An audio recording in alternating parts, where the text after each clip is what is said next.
Hello दोस्तों, मैं Prince Pandey आज फिर से आपको अपना YouTube channel concept then result में बहुत बहुत स्वागत करता हूं। भाई मेरे हम वेक्टर स्टार्ट कर दिए और वेक्टर में हमने बताया था फिजिकल क्वांटिटीज। क्या बताया था? फिजिकल क्वांटिटीज हमने बताया था। फिजिकल क्वांटिटीज हमने बताया था। फिजिकल क्वांटिटीज होता क्या चीज है? Those quantities which we can measure, यानी वैसी राशि जिसे हम माप सकते हैं। कोई भी चीज हो जिसे हम माप सकते हैं उसको फिजिकल क्वांटिटीज बोलेंगे। फिजिकल क्वांटिटीज कितने प्रकार के थे? तो दो प्रकार के। अब कोई बोलेगा तीन प्रकार को, उस वीडियो में क्लियर कराया गया था। तो basically there are two types of physical quantities. First is scalar and second is vector quantities. What is scalar quantities, what is vector? तो स्केलर क्वांटिटीज क्या चीज है कि those physical quantities which have only magnitude, which have only magnitude, यानी कि केवल magnitude हो। और इसमें क्या चीज, देखो डिफिनेशन जोड़ लेना, and follow the law of addition of algebraic addition, law of algebraic addition, यानी कि अलजेब्रिक नियम का पालन करता हो। अब अलजेब्रिक नियम का पालन करता हो वो तो अदिश हो जाएगा। फिर सदिश में क्या चीज है? देखो यहां से डिफिनेशन कैसे चेंज होता है। सदिश क्या चीज होगा कि दो जो physical quantities which have magnitude as well as direction and follow the law of addition of vector, यानी कि वेक्टर के सदिश के योग के नियम का पालन करता हो। सदिश के योग के नियम कितने भाई? तो वो भी देखेंगे कि पैरेललोग्राम नियम क्या चीज है, लॉ है। एक है ट्रायंगल्स लॉ है। तो कैसे हम लोग एडिशन करते हैं वो उसमें हम देखेंगे कि एडिशन ऑफ वेक्टर में हम लोग इसको डील करेंगे। तो अभी बेसिकली रूप से हमने बताया आपको कि एक स्केलर एक वेक्टर और उसके बाद एक टेंसर था। तो टेंसर में क्या चीज था कि डायरेक्शन भी होगा, मैग्नीट्यूड भी होगा, बट जो law of addition of vector जो लॉ है उसको फॉलो नहीं करता, यानी कि वो अलजेब्रिक समेशन को फॉलो करता है। जैसे कि इलेक्ट्रिक करंट था।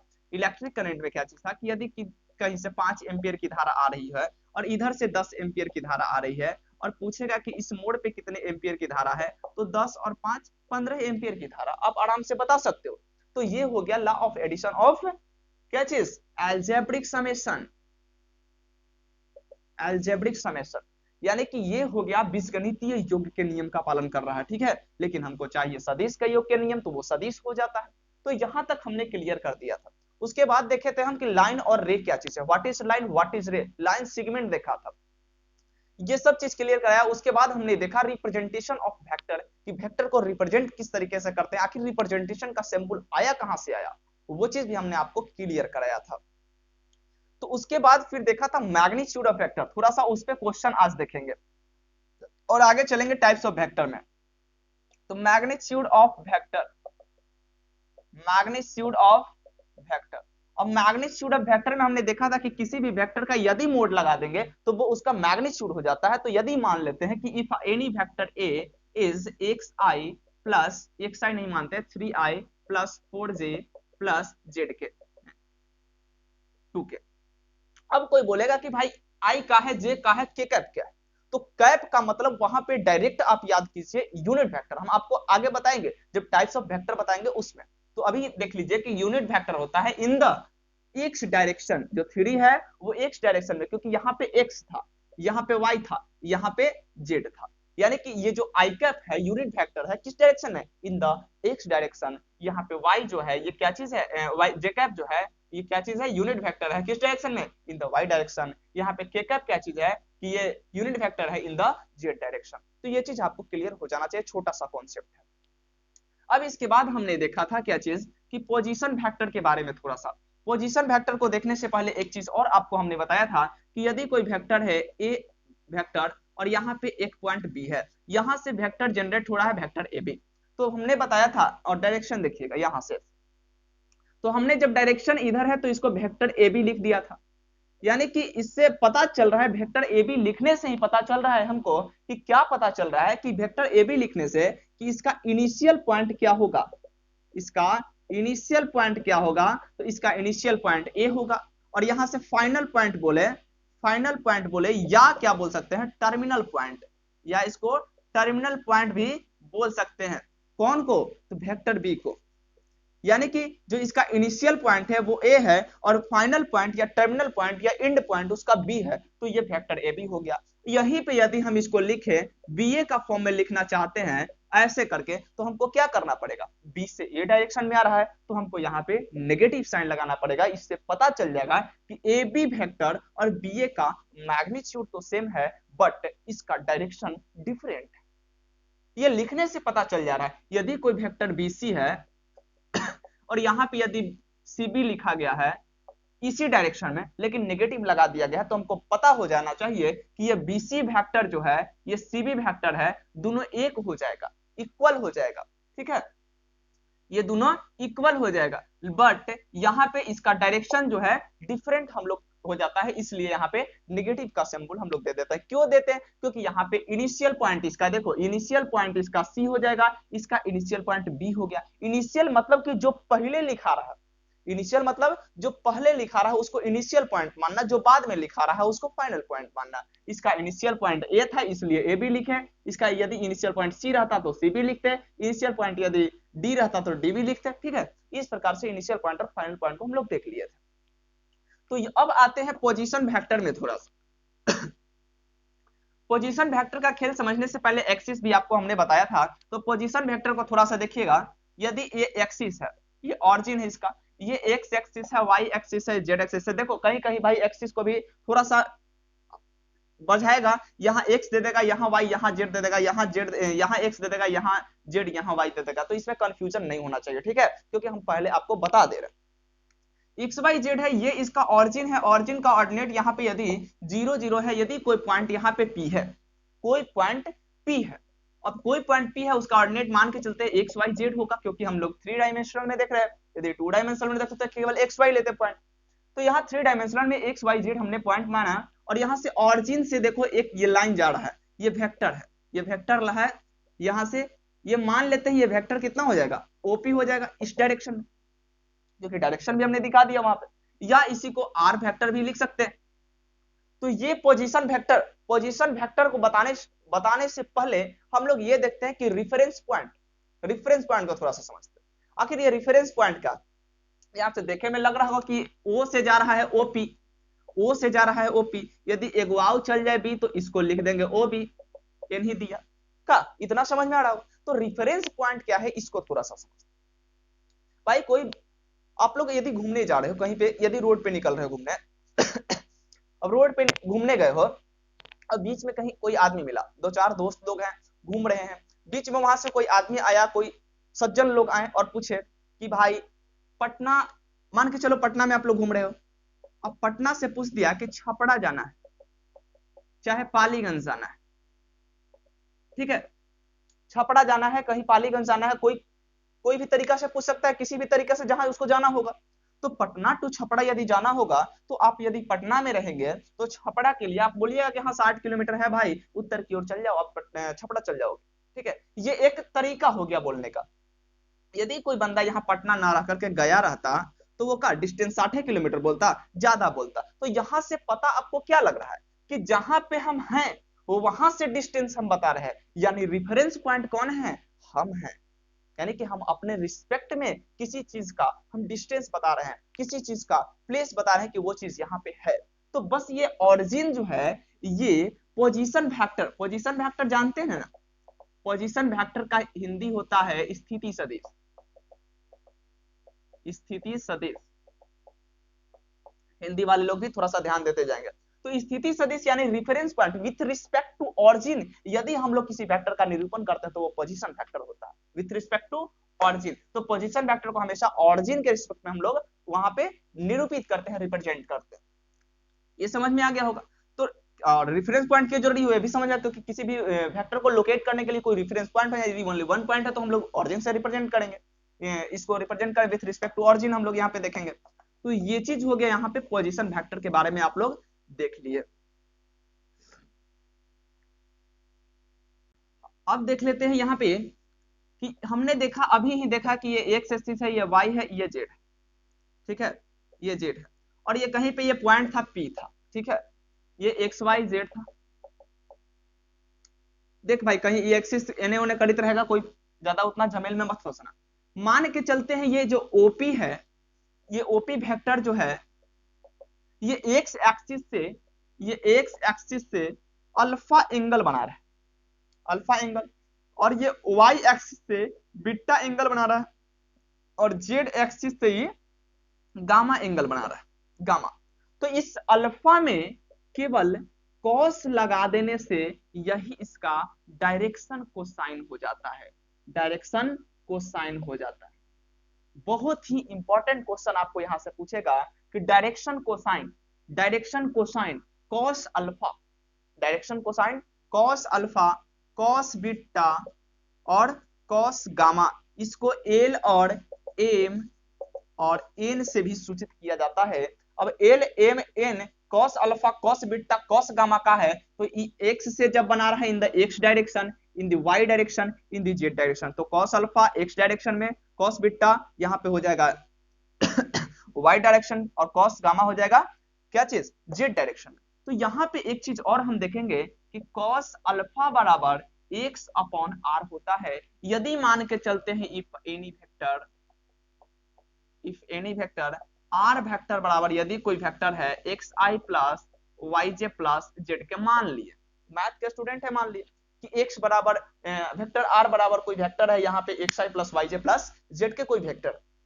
अब ये वेक्टर है तो यहाँ से दिख रहा होगा आपको कि ये एक्स अपॉन आर हम लिखे हैं, तो ये एक्स वाला जो यहाँ पे होगा ई अपॉन आर, एक्स क्या चीज था, एक्स यूनिट वेक्टर है, इन द वाई एक्स जो है क्या चीज है, ये यूनिट वेक्टर है आई, और आई क्या चीज है, तो इन द एक्स डायरेक्शन में है, ये समझिए, और ये जे है तो इन द वाई डायरेक्शन, ये के है इन द जेड डायरेक्शन। तो एक्स अपॉन आर है, तो कॉस अल्फा बराबर एक्स, आर क्या चीज, केवल आर दिया हुआ है, तो इसका मैग्नीट्यूड करेंगे तब ना ये स्केलर फॉर्म में आएगा। तो स्केलर फॉर्म में आने के लिए मैग्नीट्यूड, तो मैग्नीट्यूड को हम लोग क्या कैसे लिखते हैं, तो x square plus y square plus z square, ये हम पहले भी आपको बता दिए, ठीक है। तो ये हो गया इसका ये फॉर्म कॉस अल्फा का, यदि कॉस बीटा तो बस यहीं पे वाई हो जाएगा, और कॉस गामा तो यहीं पे जेड हो जाएगा। तो ये आप लोग इतना कर लीजिएगा, ये क्वेश्चन आपको पूछ सकता है। और एक बात यहाँ पे थोड़ा सा देखेंगे, थोड़ा सा और देखेंगे, कॉस अल्फा बराबर एक्स अपॉन आर, इसको थोड़ा सा नीचे ले आएंगे ध्यान से।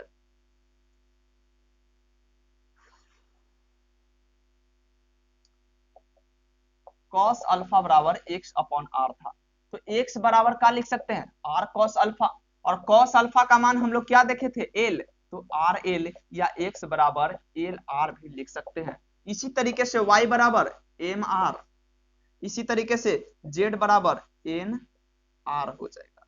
ये बहुत ही इंपॉर्टेंट है। इसी प्रकार से यहां से एक क्वेश्चन आपसे होगा, देखिएगा नोट में लिख लीजिएगा, L square plus M square plus N square बराबर 1 होता है। कैसे होता है, तो एल का मान आप यहां से भर दीजिएगा, देखिए एल का मान भर सकते हैं एक्स अपॉन आर कर दीजिएगा, एल बराबर x upon r, x square plus y square plus z square बटा आर स्क्वायर हो जाएगा, वो भी आर स्क्वायर के फॉर्म में, ये भी आर स्क्वायर के फॉर्म में, दोनों कट जाएगा 1 आ जाएगा। तो ये आप लोग इतना कैलकुलेशन आप कर सकते हैं, ठीक है। तो ये हो गया आपका यहां तक। अब देख लेते हैं थोड़ा सा मैग्नीट्यूड ऑफ वेक्टर हम बता दिए थे, तो ये हो गया पोजीशन वेक्टर के फॉर्म में, थोड़ा सा ये देख लेते हैं, डायरेक्शन कोसाइन देख लिए। अब देख लेते हैं मैग्नीट्यूड वाला, थोड़ा सा देख लेते हैं, उस पर क्वेश्चन आता है मैग्नीट्यूड ऑफ वेक्टर। तो मैग्नीट्यूड ऑफ वेक्टर जब किसी वेक्टर में मोड लगाते हैं, जब किसी वेक्टर में मोड लगाते हैं तो उसका मैग्नीट्यूड होता है। तो यहीं पे यदि कोई वेक्टर दिया रहा है, वेक्टर ए बराबर 3i plus 4j plus 4k, ये हो गया। तो यदि इसका मैग्नीट्यूड पूछेगा तो बस इसको लगा देना है, 3 का स्क्वायर प्लस 4 का स्क्वायर प्लस 4 का स्क्वायर, कुछ नहीं करना है। जब मैग्नीट्यूड पूछे तो वेक्टर ए का मोड लगा करके सबका स्क्वायर करते चल जाना है रूट में। तो 3 तिहाई 9 प्लस 16 प्लस 16 दूनी 32 9 कितना 41, रूट अंडर 41 इकाई आपका आंसर हो जाएगा। यदि यहीं पे एक और क्वेश्चन रहे, यदि यहाँ 2 रहे, ये माइनस में रहे, तो क्या हो जाएगा, माइनस, देखो माइनस वाला से घबराना मत, हमने फॉर्म बताया आपको क्या चीज का, x i plus y j plus z के का फॉर्म बताया था। तो जेड के सब प्लस में बताया, हम माइनस है तो यहाँ प्लस ही मानेंगे, लेकिन प्लस इंटू माइनस ये माइनस हो जाएगा, ये चीज ध्यान में रखना। तो यहाँ पे माइनस है तो -4 का स्क्वायर, माइनस का स्क्वायर प्लस से हो जाएगा, आपका आंसर यही आ जाएगा। तो देखो यहां से एक चीज निष्कर्ष निकल रहा है कि यहाँ पे देख रहा है, देखो यहाँ पे 2 था भाई, और यहाँ पे प्लस माइनस कुछ भी रहता, डायरेक्शन चेंज होता लेकिन मैग्नीट्यूड चेंज नहीं होता। यदि यहाँ पे 3a रहता तब, उसके लिए बता रहे थे, यदि यहाँ पे 3a रहता प्लस माइनस कुछ हो देते तो मैग्नीट्यूड सेम होता, बट यहाँ पे डायरेक्शन वेक्टर का यहाँ पे डिफरेंट हो जा रहा है। यानी किसी भी वेक्टर का यदि दोनों सेम रहेगा तो उसका आगे बताते हैं, सब बताएंगे कैसे कैसे होता है। तो ये हो गया मैग्नीट्यूड के लिए, कुछ नहीं बस स्क्वायर करते चल जाना है, रूट लगा करके आपका मैग्नीट्यूड निकल जाएगा। ऑब्जेक्टिव क्वेश्चन आपको एक ना एक देगा। अब देख लेते हैं भाई मेरे, अब आ जाते हैं हम टाइप्स ऑफ वेक्टर।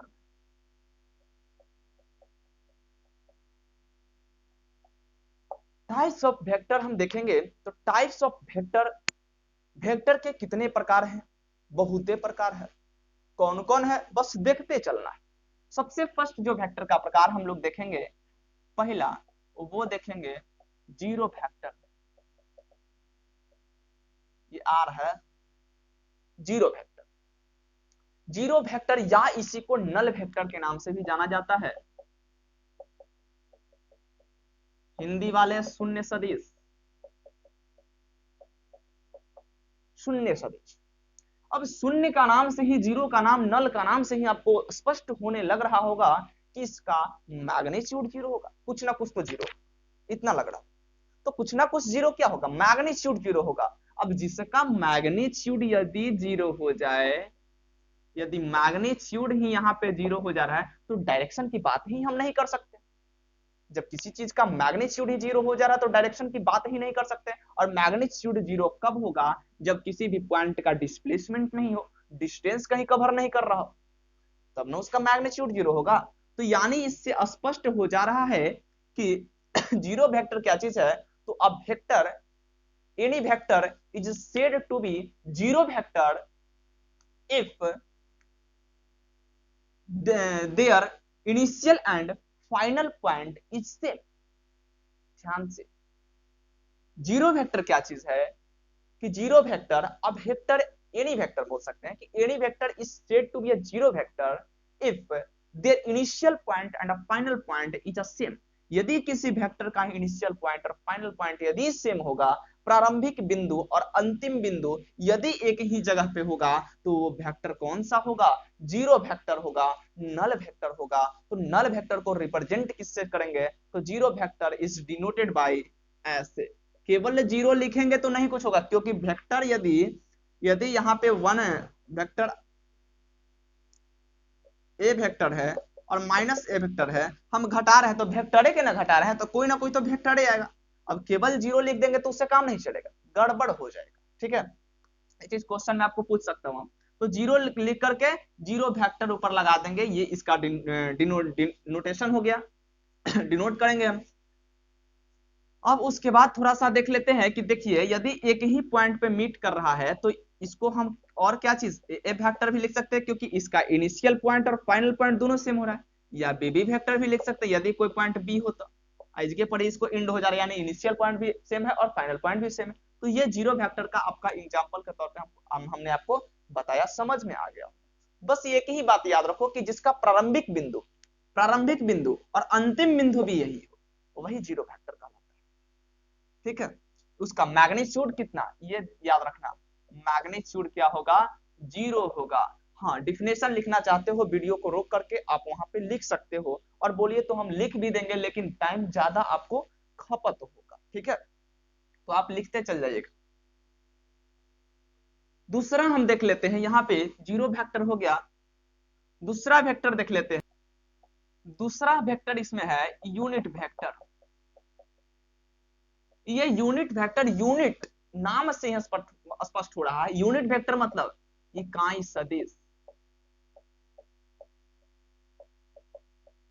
इकाई सदिश या इसे एकांक सदिश के भी नाम से जाना जाता है, एकांक सदिश। ठीक है, अब ये यूनिट वेक्टर क्या है भाई, तो यूनिट वहां जीरो था तो यहाँ यूनिट है, यानी किसका मैग्नीट्यूड 1 होगा। ठीक है, तो if any vector is said to be unit vector whose magnitude is 1, simple सा डिफिनेशन। या whose मॉडुलस इज 1, मॉडुलस यदि लगाएंगे किसी वेक्टर का, यदि ए वेक्टर है इसका मॉडुलस यदि लगा रहे हैं तो उसका मैग्नीट्यूड 1 आना चाहिए, वो वही यूनिट वेक्टर होगा। यानी ये vector is said to be unity vector whose magnitude is 1 is called unit vector। तो ये इसका हो गया यूनिट वेक्टर। अब यूनिट वेक्टर को डिनोट किस चीज से करते हैं, तो स्मॉल लेटर का कैप, यदि वेक्टर ए का हम लोग यदि यूनिट वेक्टर पूछे तो वेक्टर ए का कैप जो होगा यही इसका यूनिट वेक्टर का नोटेशन हो गया। ठीक है, निरूपण यानी कि हम लोग इसको इस तरीके से डिनोट करते हैं, डिनोटेड बाय, ठीक है, ए कैप। ए कैप कैसे निकलता है, तो ए कैप जो होता है, ए कैप ए वेक्टर का और बटा में वेक्टर ए का मॉडुलस। और यहां पे एक बात और ध्यान रखना कि नॉट इक्वल टू 0 होना चाहिए। क्यों? क्योंकि यदि बटा में 0 हो जाएगा तो इनफाइनाइट सब खेल बिगड़ जाएगा, इसलिए यह चीज लिख दिया करते हैं साइड। इतना तो समझ में आपको आ गया होगा, इकाई सदिश यूनिट वेक्टर डिनोट करते हैं इस चीज से। अब यहाँ पे एक चीज और आप निकाल सकते हैं, वेक्टर ए बराबर ये दोनों को गुना कीजिए। अब यहाँ पे एक कैप क्या होगा, तो एक कैप यूनिट वेक्टर है इन द ए डायरेक्शन में, यूनिट वेक्टर है in the A direction, direction इसका इस दिशा में है, ए के दिशा में यूनिट वेक्टर। तो ये आपको समझ में आ गया होगा। कोई भी क्वेश्चन यदि दे देगा आपको, यदि यूनिट जैसे कि वेक्टर ए बराबर दे दिया, इस पे क्वेश्चन थोड़ा सा देख लो, एक क्वेश्चन देख लो, इस पे यूनिट वेक्टर अगर पूछ दे तो क्या कीजिएगा इकाई सदिश यदि दे दे वेक्टर ए बराबर 4i plus 3j plus 4k, इसका यूनिट वेक्टर पूछ दे तो बस इसका वेक्टर ए बटा वेक्टर ए का मोड लगा देना है, आपका यूनिट वेक्टर यहां से मालूम हो जाएगा। ये फॉर्मूला आप याद रखिएगा, ठीक है। अब चलते हैं आगे, नेक्स्ट जो आपका टाइप है उसमें चलते हैं। तो नेक्स्ट जो है कोलिनियर, तीसरा कोलिनियर।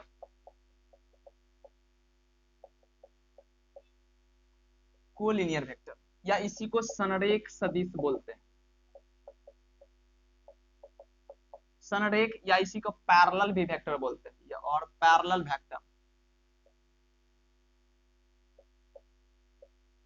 देख भाई समझो अच्छा से, डिफिनेशन रटे वाला चीज नहीं है, समझने वाला चीज है।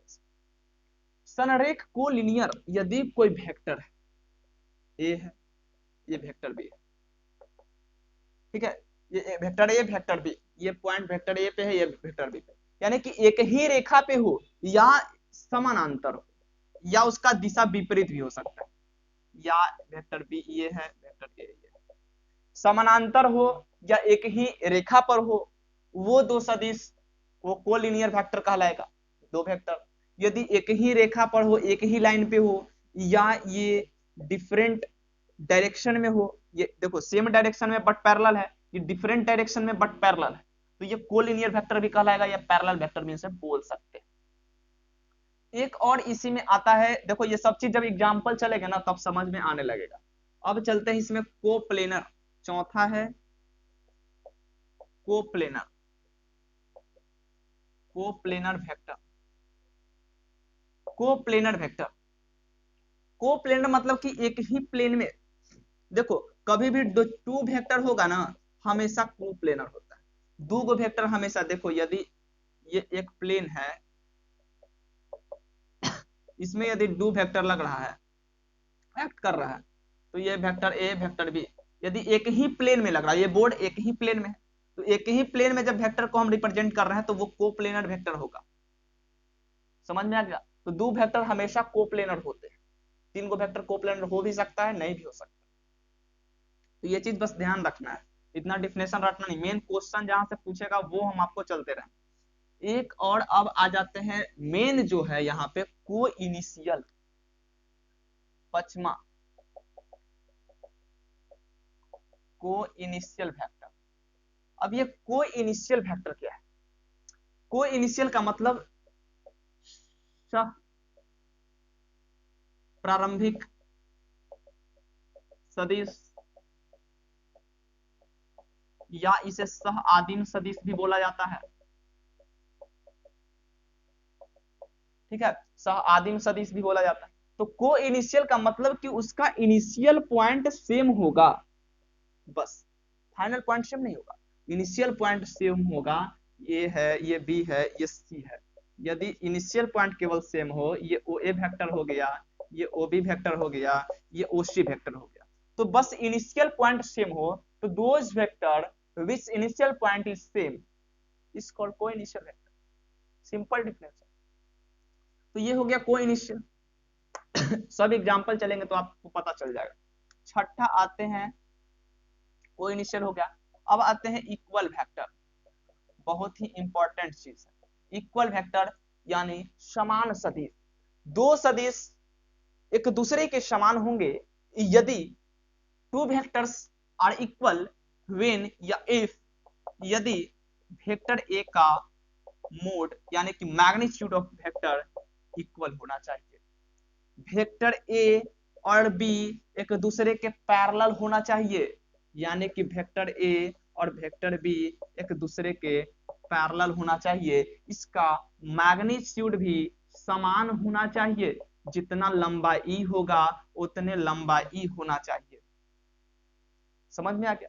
तीसरा क्या चीज की ये पैरेलल होना चाहिए, ठीक है, पैरेलल होना चाहिए, मैग्नीट्यूड सेम होना चाहिए और डायरेक्शन भी सेम होना चाहिए, तब ये वेक्टर इक्वल वेक्टर होंगे। मैं समझो, रट्टे के फिर में मत रहो, डिफिनेशन समझ जाओगे सब चीज क्लियर हो जाएगी। और जब हम एग्जाम्पल चलेंगे तो और क्लियर होते चल जाएगा। ठीक है, हम आगे चल देते हैं। इसमें एक और है नेगेटिव वेक्टर, एक लाइक वेक्टर और एक अनलाइक वेक्टर। तो नेगेटिव वेक्टर देखो, 7वां था 8वां हो गया। एक होता है negative of vector. Negative of vector कुछ नहीं है भाई, देखो नेगेटिव ऑफ वेक्टर एक रेसिप्रोकल होता है, बस वेक्टर को अपोजिट कर दो, रेसिप्रोकल यानी कि नीचे कर दो, वो रेसिप्रोकल हो जाता है। नेगेटिव में क्या चीज होता है कि जब वेक्टर ए है, देखो एक वेक्टर ए बी है, यदि इसको हम डायरेक्शन चेंज कर दें, बी ए कर रहे हैं, ठीक है, तो ये नेगेटिव का सिंबल हो जाएगा। तो बस यही नेगेटिव वेक्टर, यानी कि मैग्नीट्यूड इक्वल होगा बट अपोजिट इन डायरेक्शन, यानी कि वेक्टर विच वेक्टर, ये बोल सकते हैं कि if any vector which magnitude is same but opposite in direction is called negative of a vector. ठीक है, वो एक है और लाइक वेक्टर। लाइक वेक्टर एक है, समान सदिश बोला जाता है लगता है इसको। लाइक वेक्टर है और एक है अनलाइक वेक्टर, दोनों का साथे साथे देख लो। लाइक में है कि डायरेक्शन सेम होना चाहिए, डायरेक्शन खाली सेम होना चाहिए, और यदि डायरेक्शन सेम नहीं है तो वो अनलाइक हो जाएगा। बस यही समझ जाइए। अब इस पे थोड़ा सा हम क्वेश्चन आपको चलते हैं, अभी तुरंत ही क्वेश्चन चलते हैं, तो आप लोग बने रहिए। देखिए क्वेश्चन को यहाँ पे लिखा जाएगा स्क्रीन पे और आप लोग सोल्व कीजिए और समझते जाइए। ये टाइप्स ऑफ वेक्टर आपका खत्म हुआ और मेन जो क्वेश्चन का सीरीज होगा वहां से वो धरेगा, और अगला जो वीडियो जाएगा वो एडिशन पे। तो अभी तक यदि लाइक सब्सक्राइब नहीं कर रहे हो भाई तो लाइक सब्सक्राइब भी कर दो।